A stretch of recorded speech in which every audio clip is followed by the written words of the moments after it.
This is one of those learning and sharing moments that I just get so excited to do. You pumped up? Are you pumped up? I am pumped up. I am excited. There's just been so much talk over the last few months about artificial intelligence and generative AI, and the opportunity to really dig into this topic with somebody who's written some exceptional, thoughts was something I just couldn't pass up.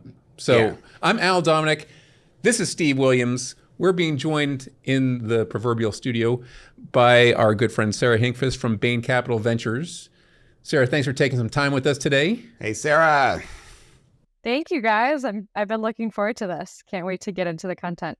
Yeah, so we're going to, kind of geek out a little bit on some of the things that we believe bank executives are trying to get their arms around right now. And Steve, I'm going to challenge you to challenge me, if you will. It seems like the banking industry is really at this, this crossroads. It's at a period of change that we probably haven't seen since like 1918 when the Federal Reserve was stood up. The banking panics that we've seen over the decades have really come home to roost this spring. And if I'm running a business today, I'm trying to figure out what's my future look like. So I can take my optimist hat, put it aside and say, are better days ahead, or should I be feeling somewhat pessimistic? Yeah, we talked about Matt Harris last week and his prediction about this may be the end of 8,000 banks in America. I go back to the Fed in 1918, the Great Depression and the creation of deposit insurance. It was a business model shift that was huge. I think what we just saw with SVB and Signature is another thing where, because of the influence of fintech and someday decentralized finance, but now AI, you layer all that on to digitization, which has occurred for 20 years. I think we're at that break point, which how does the business model evolve? And then what does the final structure of the banking industry look like 10, 15 years out? So absolutely. So we're in a really interesting spot. It's just, I was afraid I got up on the wrong side of the bed today when I thought, is the business of banking a little bleak? I don't know that it is. And hopefully Sarah, who works with Matt, will be able to shed a little bit of light on what she's seeing. Now, we did warn her that at Plugged In, we have an affinity for pulling some classic tracks off the proverbial shelf and using music to inspire our conversation. Yeah, and you got really poppy today, so I went super poppy. You went super poppy, so look, let's roll into it. In the past, we've talked Led Zeppelin and Frank Sinatra. Today, we're going totally different. We're inspired by somebody who's having her own moment of fame, and that's Taylor Swift. We have the Barbie movie, which has done some pretty awesome things, and so Dua Lipa is going to make an appearance at some point. David Guetta has some "Baby Don't Hurt Me" lyrics that I think we can use. One Republic made an appearance during Top Gun, and who doesn't like the Top Gun Maverick reboot? And then we're not always going to go with these pop stars. We're going to have a little country fun with Morgan Wallen as well.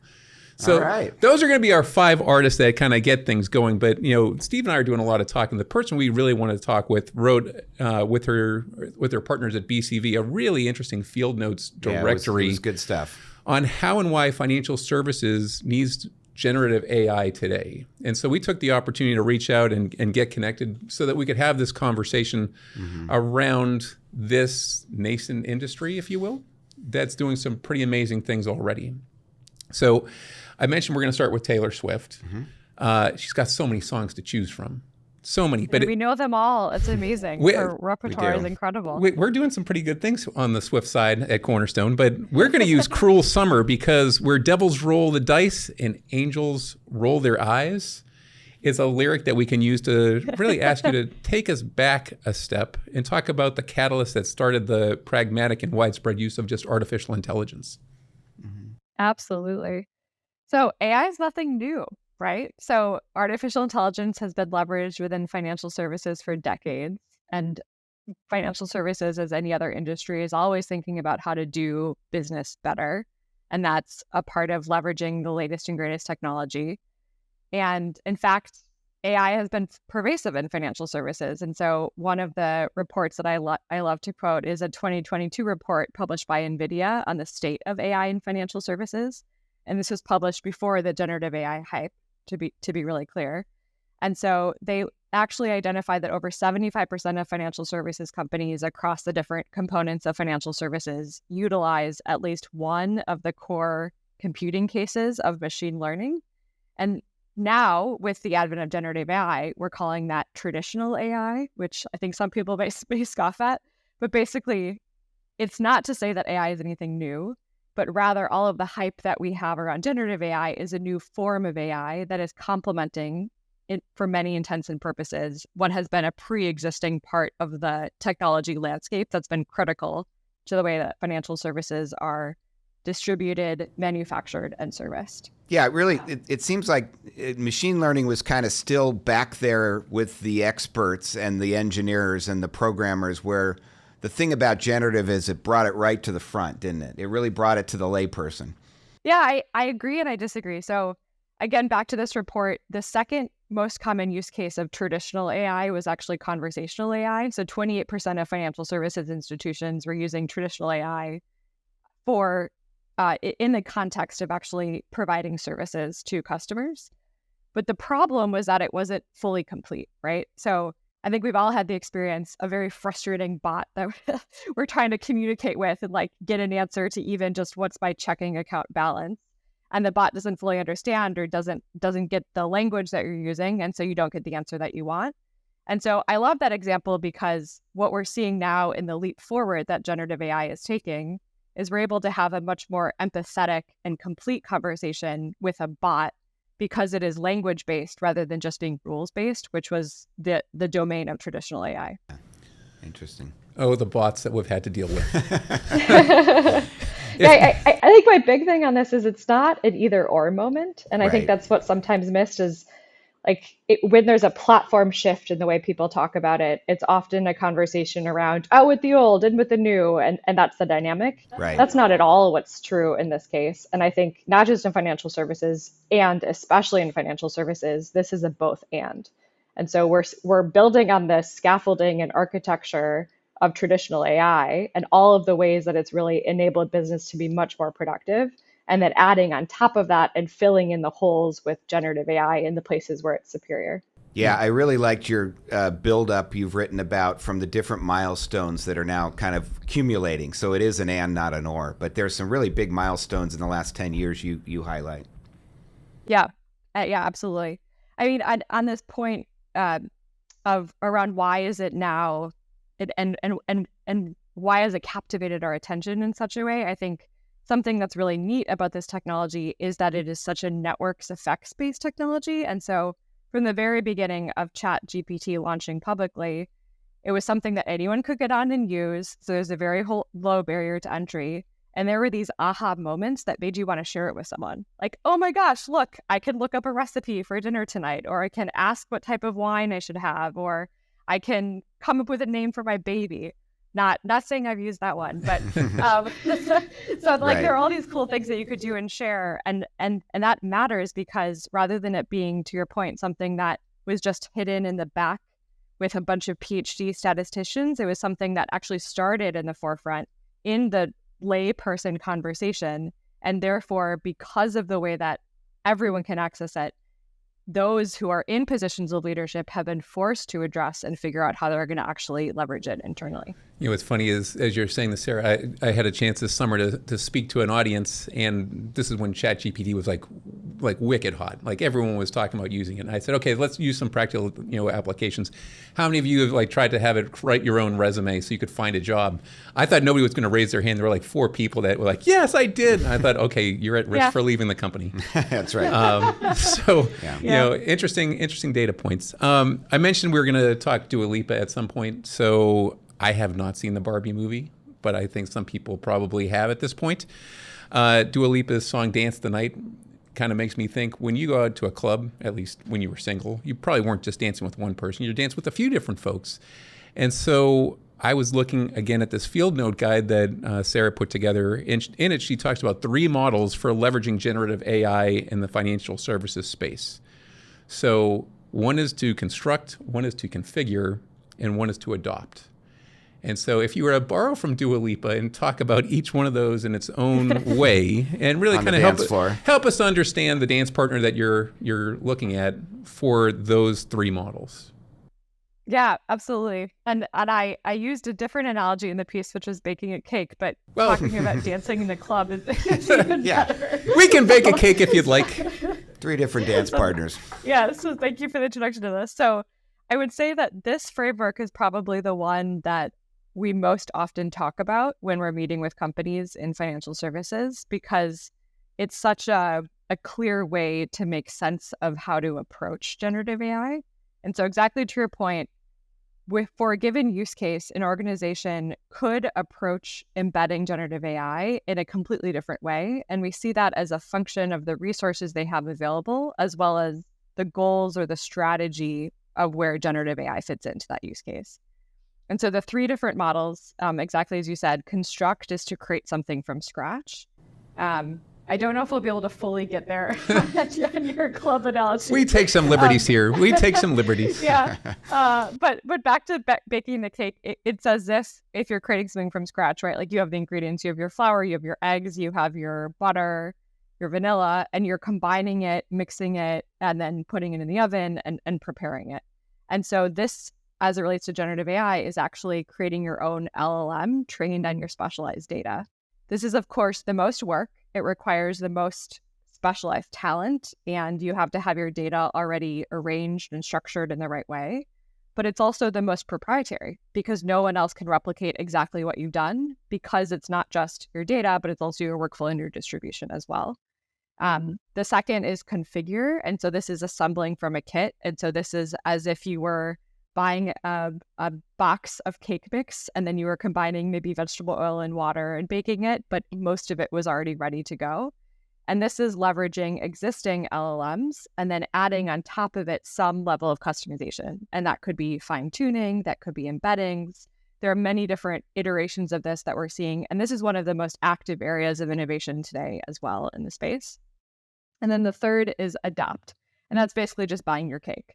And so you are transacting with another vendor who has developed usually an application that leverages generative AI that can fit into your ecosystem.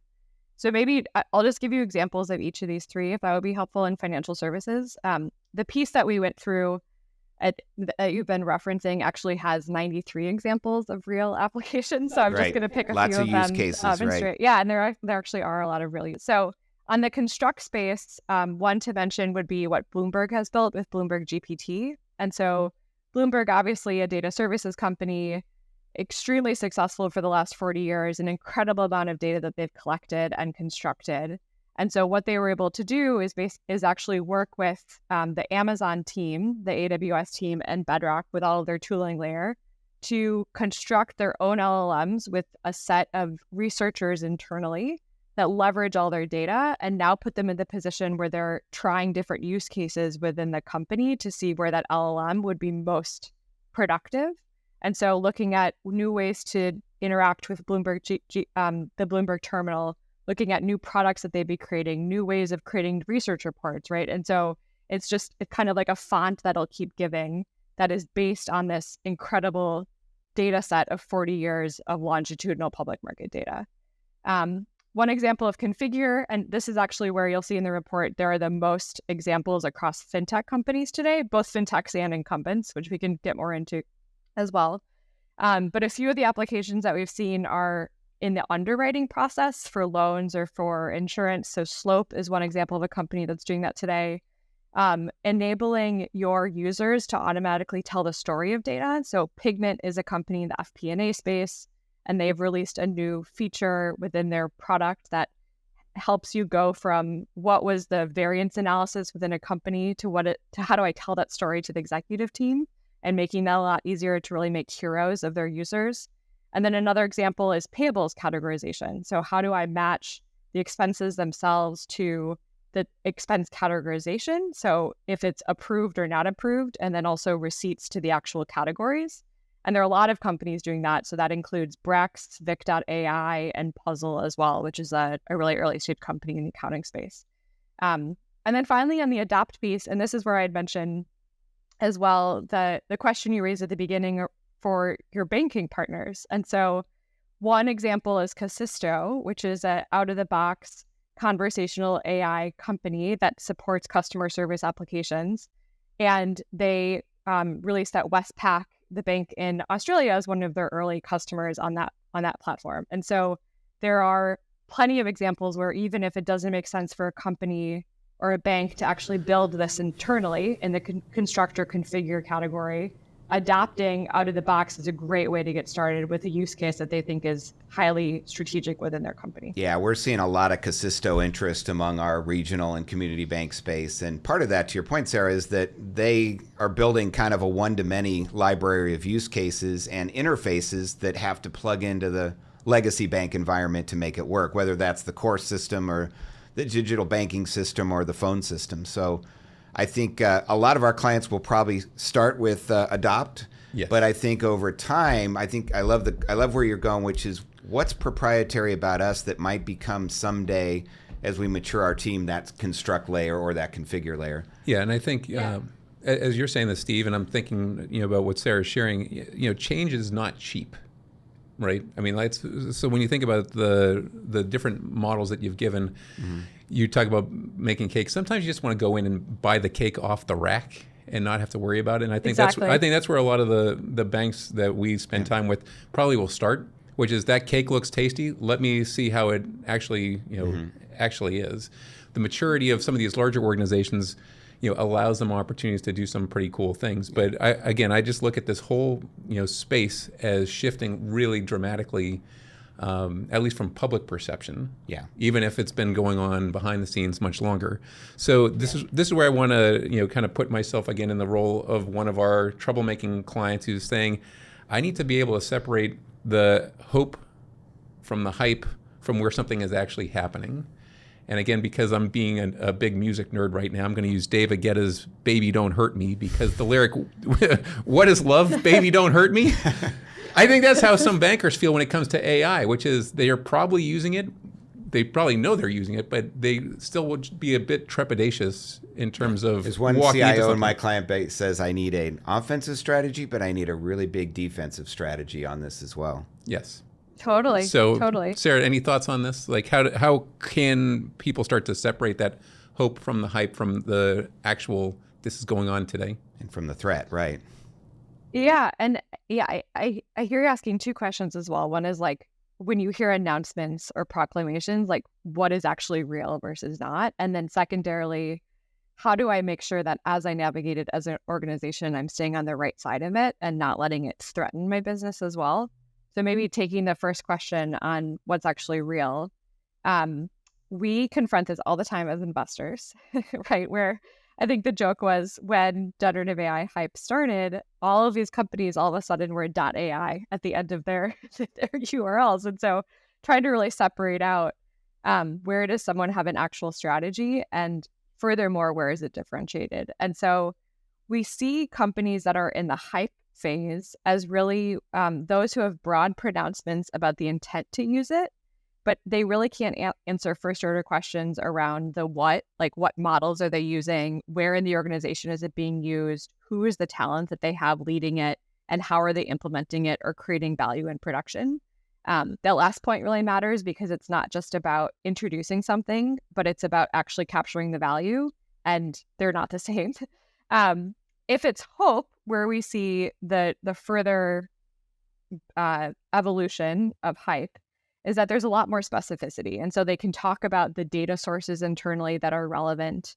They can talk about the users, the partners that they're using. So the named vector database company, or the named security company that they're using, or the named model testing company to figure out which of the various models is the best one or in what combination. And it's also that they know the particular value that customers are getting out of including it. And then finally, in the small number of use cases where it's actually something happening, and these are use cases that are fully in production, they're able to capture the particular value of higher pricing, more customers, higher conversion, higher retention, like whatever's that funnel accelerator that they're seeing from generative AI, as well as talking about the early proof points of winning against competition due to these advantages. And so those are kind of like the layers that we see it to separate through it. The one caution I would have, though, is not to underestimate the value of hype. And especially in financial services, which is such a necessarily conservative industry, right? Like there are really good reasons to be conservative because of the regulatory framework and the responsibility that institutions have to their customers. it is easy to just continue doing what business is and not see the opportunity for some of these more transformative technologies. And so I think the great thing that I've seen in conversations is that when there's a lot of hype, like Morgan Stanley is a large bank that's made a lot of noise around the great initiatives they're doing here. I think that requires everyone else in their board meetings to really talk about, okay, so what is our strategy? And exactly to your point, there are some things that are scary, but how do we understand what those are off the bat and then build around them rather than using those as excuses to not go down the path at all? And I'd love to amplify what Sarah's saying, because you and I have talked at length about how banks can be too risk averse and could be using the moment that they're in right now as the reason to pull back from some of their ambition. And so just because it's not 100% ready for their use doesn't mean they can't start to think about, how do I step into this? Where do I create some opportunities? And I think this lends itself to a question around creating competitive advantage. Right. And higher performance. And I think this then ties back into performance layers of data and capability.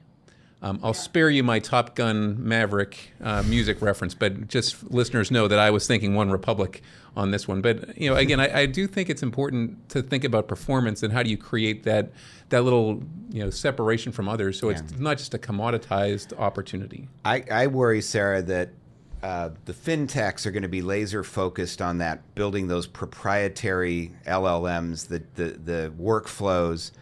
They're going to have an entrepreneurial approach to it. And to your point, I worry the banks might be too deluded about that and not having that conversation. So, they can write a marketing letter using ChatGPT. That's, to me, operational.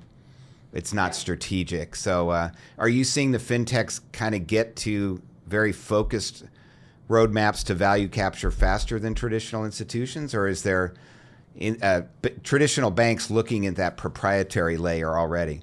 I think there's a huge opportunity for partnership here. Uh-huh. And so if you look at kind of the last big wave of innovation in financial services that brought us the BaaS model and all these other models that had at their core partnership as well, I see that being true here. And the reason is a lot of the fintechs and these native LLM companies have incredible talent ecosystems that they're a part of. And that is really hard for a lot of incumbent financial institutions to access. But at the same time, incumbent financial institutions, the banks, have this incredible set of existing customers and data that is not available. And so if you see it, it's actually both sides have something that the other needs. And so I think we're going to see a lot of really productive partnerships, and they'll come at those points of strategic advantage. And so it will be in how do customer service reps better serve and understand customers? How do wealth managers put themselves in that position? How can I better underwrite bespoke customers that have until now been unprofitable for the bank because they're so complex in terms of what their credit history looks like, right? And so they're going to be these spaces that look disruptive, but the way that both sides will be able to create value is that they each need something from the other. Yeah. Do you think you'll see kind of consortia between financial institutions? Meaning, if we've got data, why not amass it with other institutions to create a proprietary pool, but maybe co-owned by multiple financial institutions? Yeah, I mean, there are a lot of great examples of that, right, from financial services history. And so, just thinking about payments in many ways, Venmo and PayPal is what launched Zelle, right? And so that was obviously a consortium from EWS, enabled by EWS, but a consortium among banks that has now become more popular than Venmo.